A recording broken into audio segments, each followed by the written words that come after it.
أعوذ بالله من الشيطان الرجيم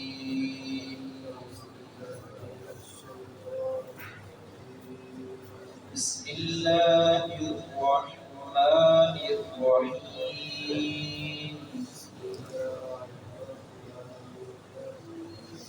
ومن الناس والدواب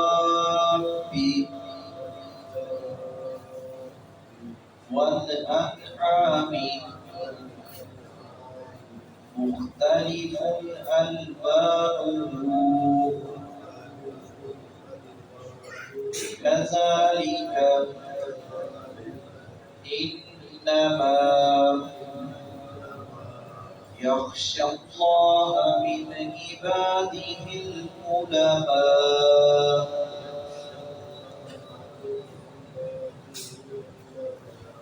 إن الله عزيز غفور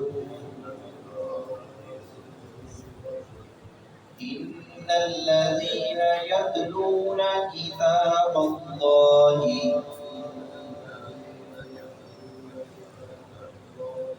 وأقاموا الصلاة وأنفقوا مما رزقناهم سرا وعلانية يرجون تجارة لن تبور.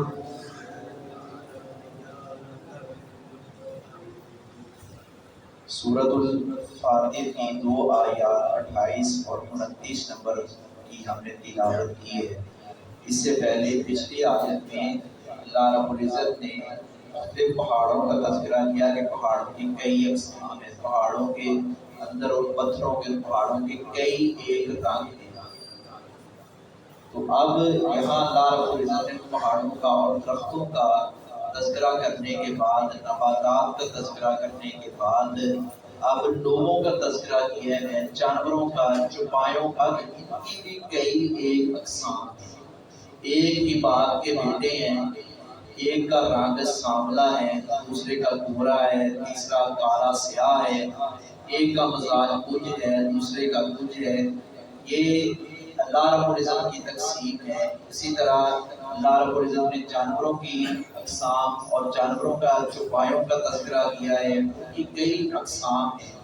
اب چڑیا ہے، اس کے اندر کئی ایک رنگ ہیں، کئی ایک رنگوں والی ہے، کئی ایک زبانوں والی ہیں۔ پرندوں میں سے، جانوروں میں سے، چوپایوں میں سے پھر کئی ایک اقسام، ایک سے بڑھ کر ایک اللہ رب العزت نے یہ سب کے سب بنائے ہیں، اور یہ اللہ رب العزت کی خوبصورت تخلیق کی عکاسی کرتے ہیں، اس کے شاہکار ہیں۔ اور ہمارے لیے اللہ رب العزت نے ایمان کی بڑھوتری اور اضافے کا ان کو ذریعہ بنایا ہے کہ ان قدرت والی چیزوں کو، پیدا کرنے والی ذات کو، چیزوں کو دیکھ کر وہ ذات یاد آ جاتی ہے جس ذات نے اتنی خوبصورت رنگا رنگ کی چیزیں بنائی ہیں۔ اور پھر ساتھ ہی تذکرہ کیا ہے کہ اس ذات کو وہ جانتا ہے، وہ پہچانتا ہے جو جس کے پاس علم ہے، علم و عمل سے بہرہ ور ہے۔ انما یخشی اللہ من عبادہ العلماء، کہ اللہ سے ڈرنے والے اہل علم ہیں۔ اب اہل علم علماء، ان کے بارے میں اللہ رب العزت فرمائے کہ اللہ رب العزت سے ڈرتے ہیں۔ ہمیں پہچان نہیں ہوتی کہ یہ عالم ہے یا نہیں ہے، ہم میں سے ہر عامی بندہ اس چیز کی پہچان نہیں کر سکتا، فرق نہیں کر سکتا۔ بہت سارے ایسے ہیں جنہوں نے علم کا اور عالم کا لیبل لگا رکھا ہے، لیکن اندر سے کھوکھلے ہیں، اندر سے کچھ اور ہے۔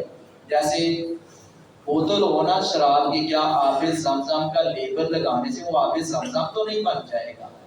کئی ایک معاشرے میں ایسے فسادی مولوی ہیں جن کو معاشرے کے بیچارے لوگ کم علمی کی وجہ سے ان سے فتوے بھی لیتے ہیں اور ان کو عالم بھی جانتے ہیں، اور حضرت علامہ شہید کے کہنے کی طرح وہ جن کو ٹی وی نے مولوی بنایا ہے، مدارس سے نہیں پڑھے ہوئے، ٹی وی نے مولوی بنایا ہے، یہ کئی ایک مثالیں آج دور حاضر کے کتنے ہیں. اچھا کئی لوگ، اور یہ سب کی بات ہے، وہ کہتے ہیں جی مولوی کبھی اکٹھے نہیں ہوئے. لیکن ایک بات قابل غور ہے، انجیل مرزا علی ہے نا، اس کا فتنہ ایسا ہے، بریلوی مولوی، دیوبندی علماء، اہل حدیث علماء سارے یہ اکٹھے ہیں. کیوں اکٹھے ہیں؟ کہ اس سے صحابہ کرام کے بارے میں کئی ایک گستاخیاں سرزد ہوئی ہیں، اور آپ کو ایک منٹ کے اندر وہ سارا کچھ نکال کے دکھا سکتے ہیں. بڑے بڑے کی بات محدث الاثر شیخ عبدالسلام اٹھوی، آج اللہ کو پیارے اللہ ان کی مغفرت فرمائے. اسی طرح مولانا عبداللہ ناصر عرفانی صاحب ہیں، شیخ قصری صاحب ہیں، حافظ مسعود عالم صاحب ہیں، حافظ شریف صاحب ہیں، عبدالرزاق ساجد صاحب ہیں اپنا. اسی طرح وہ کئی ایک علماء کرام جن کو آپ سنتے ہیں. اور صرف یہ اہل حدیث مکتبہ دیوبندی بریلوی تمام نے اس کا تعاقب کرنے کی کوشش کی ہے، لیکن وہ صرف مخصوص لوگ ہیں، مخصوص سوال ہوتے ہیں، وہ اپنے کھول سے باہر نہیں نکلتے، وہاں بیٹھے دھمکیاں دیتے ہیں. یہ بابا جی ساتھ ساتھ دنیا سے چلے گئے، عالم تھے، لیکن ان سے کچھ ایسی غلطیاں سرزد ہوئی ہیں. جامعہ سلفیہ میں ہمیں یاد ہے، ہم دوسری تیسری کلاس میں پڑھتے تھے، وہاں تمام بڑے بڑے شیوخ جمع ہوئے تھے اور انہوں نے یہ متفقہ اعلامیہ جاری کیا تھا، یہ اہل حدیث نہیں ہے. کیوں؟ جو صحابہ کا نہیں ہے وہ ہمارا نہیں ہے، جو اہل بیت کا نہیں ہے وہ ہمارا نہیں ہے. نتیجہ کیا نکلا؟ جب وہ فوت ہوئے کوئی اہل حدیث عالم دین ان کا جنازہ پڑھنے کے لیے نہیں گیا، تو معتبر عالم دین. اسی طرح اللہ ماشاءاللہ کوئی اکلا دکا چلا گیا تو چلا گیا، لیکن بڑے بڑے شیوخ بیٹھے ہیں وہ نہیں کہے. ایک وقت وہ تھا، وہ بابا جی کہتے تھے کہ جامعہ سمجھا کہ کیا بات ہے کیا بات ہے. ایک وقت وہ آیا جب ان کے نظریات جو ہیں وہ سامنے لائے ہمارے شیوخ کرام، انہوں نے کہا جامعہ سلفیہ سے بلڈوزر چلا. یہ بابا جی کا فتویٰ تھا. ٹھیک ہے. اسی طرح یہ انجینئر مرزا علی، اصل میں شیخ قصری صاحب حافظہ اللہ بڑی خوبصورت بات ارشاد فرماتے ہیں. پچھلے دنوں انہوں نے رد کیا، انہوں نے کہا دیکھو اللہ رب العزت نے یہ قرآن بھیجا ہے تو اس کے لیے ساتھ پڑھانے والا معلم بھی بھیجا ہے، رسول اکرم صلی اللہ علیہ وسلم. استاد کے بغیر گزارا نہیں ہوتا، استاد کے بغیر بندہ پڑھ ہی نہیں سکتا. اور استاد پھر ہو کوئی منیا دنیا استاد، پیارے نبی سے پڑھ کر اعلیٰ معلم اور استاد کوئی نہیں ہے. اللہ رب العزت اگر استاد کے بغیر کام چلنا چلانا ہوتا تو اللہ رب العزت کسی پہاڑ پر کتاب رکھ دیتے اور ہمیں کہتے تھے جاؤ جا کر وہاں سے کتاب لے لو اور پڑھ لو. کوئی بخاری بازار سے لے آئے وہ مطالعہ کر کے کہے کہ میں عالم بن گیا، نہیں. اس طرح کے علماء کیا کہیں، ایسے لوگوں سے کنارہ کشی اختیار کریں. ہسپتال کے اندر جو بندہ پرچی کاٹ رہا ہوتا ہے نا، اسے آپ جا کر کہیں، وہ پوچھتا ہے بھائی کون سا مرض ہے؟ یار میں ہارٹ کا پیشنٹ ہوں، وہ ہارٹ کے بارے ڈاکٹر کے پاس بھیجے گا. بھائی میرا آئز کا مسئلہ ہے، بھائی میرا گردے کا مسئلہ ہے، وہ یورالوجسٹ کے پاس بھیجے گا. ہمیں کم از کم اتنی تو پہچان ہونی چاہیے، میں طلاق کا مسئلہ لینے جا رہا ہوں، کیا میں جس سے لینے جا رہا ہوں اس کو طلاق کے مسئلوں کا علم بھی ہے کہ نہیں، اس کو وراثت کے مسائل کا علم بھی ہے کہ نہیں. یہ ہمارا المیہ ہے. ہم نے دین کو مقصد نہیں سمجھا، ہم نے دین کو ضرورت سمجھا ہے. ضرورت پڑی بس ٹھیک ہے، گھر میں کوئی فوتگی ہو گئی، اچھا نہیں، ہاں جی غسل کرنا کیسے کرواتے ہیں جی بھائی کو ہمیں بتائیں، یا ہمیں دینا نہیں آتا آپ دے دیں. یہ ہمارا المیہ ہے. ہمیں ڈرنا چاہیے اللہ رب العزت سے. اور اہل علم، اللہ سے ڈرنے والے علماء، جو اللہ سے نہیں ڈرتا وہ عالم دین نہیں ہوتا.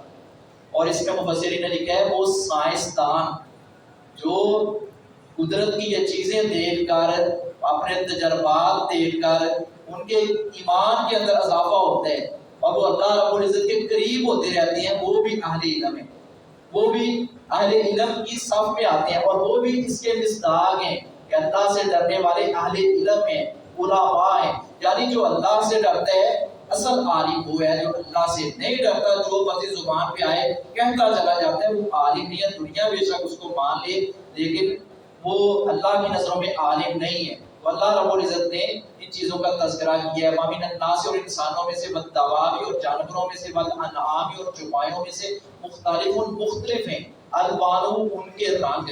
پیچھے پہاڑوں کا تذکرہ کیا، اسی طرح نباتات کا، درختوں کا تذکرہ کیا. اب انسانوں کی اقسام ہیں، جانوروں کی ہیں، چوپایوں کی ہیں، اور اس کے کئی رنگ ہیں. کذالک، اسی طرح، انما، بس، یخش اللہ، ڈرتے ہیں اللہ سے، من عبادہ، اس کے بندوں میں سے، العلماء، علماء ہی ڈرتے ہیں، علماء ہی ڈرتے ہیں. جو اللہ سے نہیں ڈرتا وہ عالم نہیں ہوتا. ان اللہ، بلا شبہ اللہ رب العزت عزیز غفور، خوب غالب، بہت بخشنے والا ہے. ان الذین، بلا شبہ وہ لوگ، یتلون، جو تلاوت کرتے ہیں، کتاب اللہ، اللہ کی کتاب کی، واقام الصلاۃ، اور قائم